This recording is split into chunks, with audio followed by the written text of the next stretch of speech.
I was never really a runner. The way I see running is a gift, especially when you have stage 4 cancer.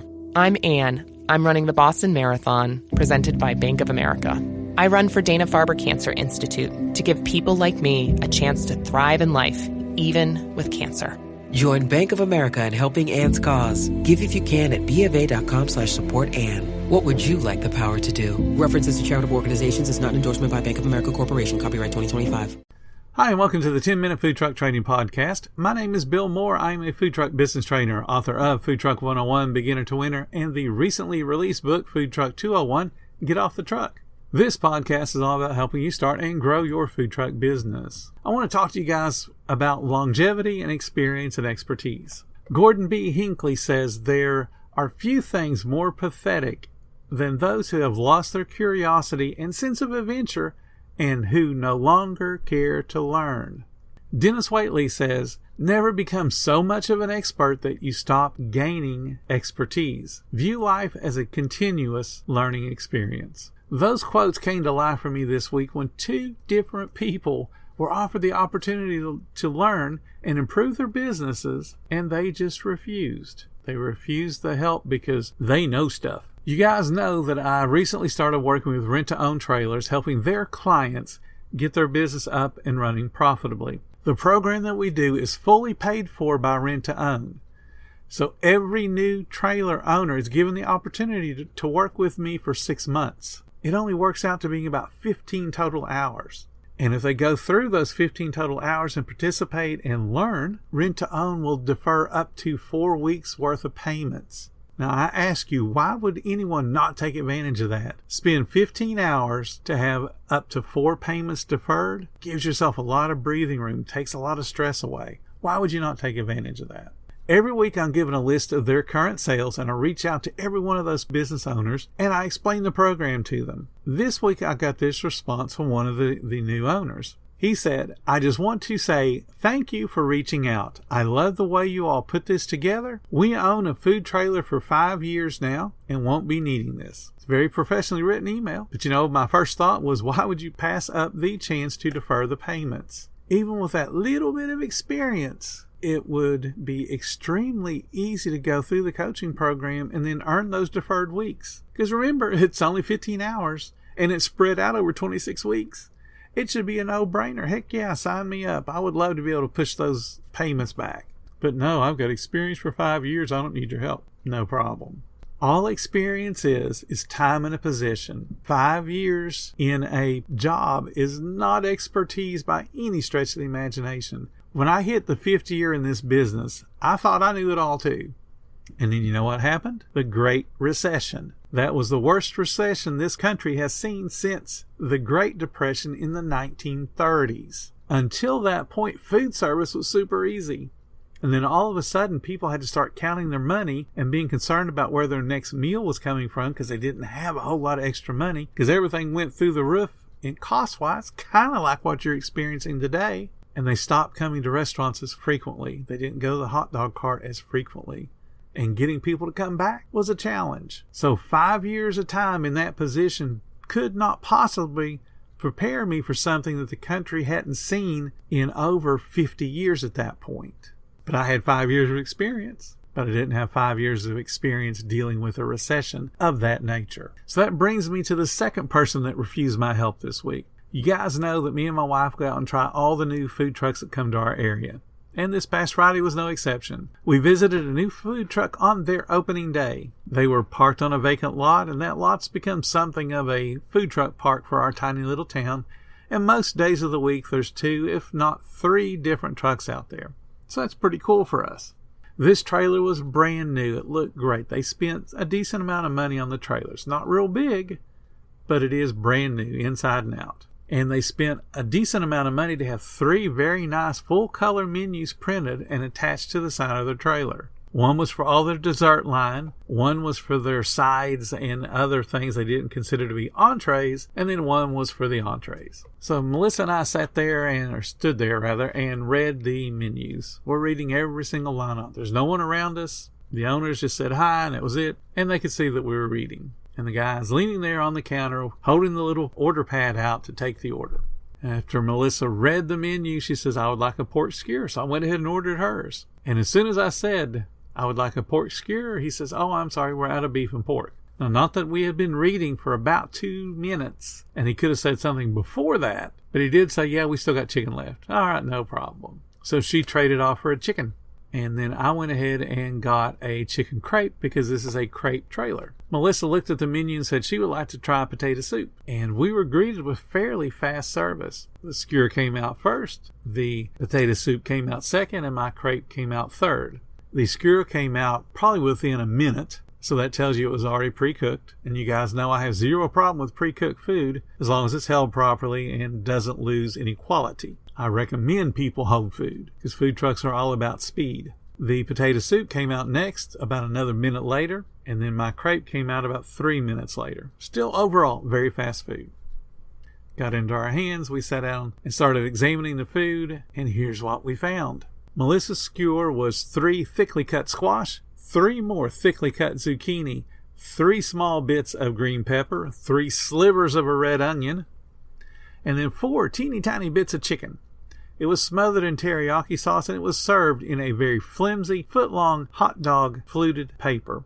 Now, if you've ever gotten a hot dog from a hot dog cart, you know the fluted paper is a pretty common thing for hot dog vendors to stick the hot dog in, but typically that same hot dog vendor will then slide that flimsy fluted paper into an aluminum sleeve that gives it a little bit more of a stout presentation and makes it significantly easier to eat because that cheap fluted paper is extremely flimsy. Now, let's talk about the food itself. The veggies were all overcooked and they were mushy. They were obviously cooked individually because they had different types of char marks on them in different positions, but it wasn't consistent char. The zucchini and squash were extremely mushy. The green pepper actually had some bite to it, so there's no way in the world those things were cooked on the same skewer. They were cooked individually and then just placed on the skewer. The amount of chicken was about 1 ounce. It effectively, to me, was a chicken nugget that they cut up into 4 pieces and slid them onto the skewer. Then it was doused in teriyaki sauce, and it was the cheapest teriyaki sauce that Walmart carries because I've had it before. It has that very strong astringent taste, and if you know what I'm talking about, it's a very metallic, very medicine-y like taste that's consistent with a cheap teriyaki or a cheap soy sauce. And they put so much of that sauce on the skewer that it actually started leaking through the hot dog boat. That's how bad it was. Now, the potato soup, on the other hand, was served in probably one of the most expensive containers you can buy for soup. So we opened it up expecting it to be awesome soup to match the awesome container, and it was watery, very thin potato soup. Now, Melissa expected it to be potato soup. As we started digging through it, it was not potato soup. It was loaded potato soup. We expected to find potatoes, and we expected to find a nice creamy broth. Potatoes were there, but they were inconsistently cut. There was a mix of little chunks like you would expect to find in potato soup, and then full wedges. Never seen a potato soup that had wedged potatoes in it. But then as we got to digging into the soup, it also had bacon bits. It also had spring onions. It also had other ingredients that would be consistent with a loaded baked potato soup. So the guest that would step up and look at that and go, I think I would have that because there's no meat in it, because the menu just read potato soup. It didn't read potato soup with bacon. It didn't read loaded potato soup, which would imply some type of meat. It just said potato soup. The taste of it, even with all of the visual problems, was absolutely horrible. So they were 0 for 2. So let's get to my chicken crepe. My chicken crepe came out in a cone-shaped newspaper print design packaging designed for the crepe. And it looked really nice. It was nice thick paper. The crepe was actually folded and rolled up to make it look like a rose, so visually it was stunning. Unfortunately, it was like putting lipstick on a pig. The crepe was too thick. A crepe should be as thin as a burrito shell, if not thinner. This one was about the thickness of 3 to 4 burrito shells, so technically it was more like a very thin pancake. As I said, I ordered chicken, which it came with spinach, sriracha, and cheddar cheese. So you would expect the crepe to be more of a savory crepe, and it wasn't. It was a sweet crepe. So the taste was very off. So you had the thickness very chewy, very gummy kind of crepe with a ridiculous amount of spinach, little tiny bits of sriracha sauce, one piece of chicken lunch meat, not even chunked chicken or anything you would expect it to be. It was a piece of lunch meat and only one piece on a crepe. And then it had the cheapest cheddar cheese that Walmart sells. The taste was not very good. Each bite was different than the one before it or the one after. Some bites would be heavy sriracha, some would be heavy spinach, but none of them tasted of chicken. Even though I could see the chicken, I couldn't taste it because of the out of balance on the thickness of the crepe, the amount of spinach ratio to the amount of lunch meat to the amount of sriracha. The lunch meat shouldn't even have been there because you couldn't tell it was there. And I ordered a bottle of water. I love ice cold water, and this one came out and it was truly ice cold. It was $2.25 for Walmart Great Value drinking water. Wasn't even spring water. Now, you guys know that I don't mind paying the premium price for a good product. I don't mind paying $2.25 for water, but I would like to get Zephyrhills spring water or at least something that makes me feel like I'm getting a premium product. But when you give me what is the equivalent of a commodity or a generic food product and try to sell it at that high of a price, you have lost me as a guest. So the water, the crepe, the potato soup, and the chicken skewer all chased us away. We wouldn't come back because their service, as far as the friendliness goes, wasn't there either. Not a good first impression. And we'll definitely not be going back because, again, they weren't friendly enough to encourage us to overlook how bad the food was. My wife and I drove out to see another food truck to actually get something we would like to eat. This food truck has been open a little over a week. He's also a member of our Facebook group. We engaged in conversation as he made our food, and we told him about our experience at the crepe food truck. And he said, "Hey, I know that guy. I invited him to our group." But the owner of the crepe truck said, "Nah, he doesn't need any help. He's been in restaurants for 10 years. Well, clearly he needs help. I suspect he's not going to make it past the first year. The reason I say that is because our little community will burn out on his food because this is not that good. When he runs out of people here to disappoint, he'll have to move to another area and then disappoint those people. Well, the part of Florida that we live in is very sparsely populated. He doesn't have a lot of opportunities to drive around and keep disappointing people. Fully expect that food trailer to be for sale next year. Flavor, quality, service, all of those things matter, and I would think somebody that's got 10 years in a restaurant probably should have learned that. Clearly, he did not learn. So I'm asking you guys, please do not become arrogant when you achieve a little bit of longevity, because you will think you know it all, but honestly, you won't. Rules change, prices change. Someone will always know more than you know, and you can learn from those people. Being arrogant thinking you don't need help actually proves you do need help. So why not take advantage of it?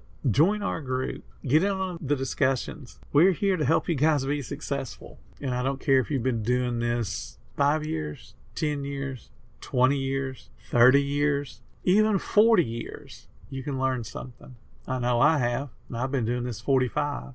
Thank you guys so much for listening to the 10-Minute Food Truck Training Podcast. If you find all the information helpful to your business, please become a monthly supporter of the podcast. Just hit the support button or follow the link in the description. Every little bit does help keep us going. Join our Facebook group like I've been talking about. It's called Food Truck Training. We have a whole bunch of awesome members at all different levels, from brand new beginners to decades-old veterans. They all have your back when it comes to helping you with your food truck. And again, thank you for listening. Come back tomorrow because you know I got plenty more to say when it comes to helping you and your food truck business grow.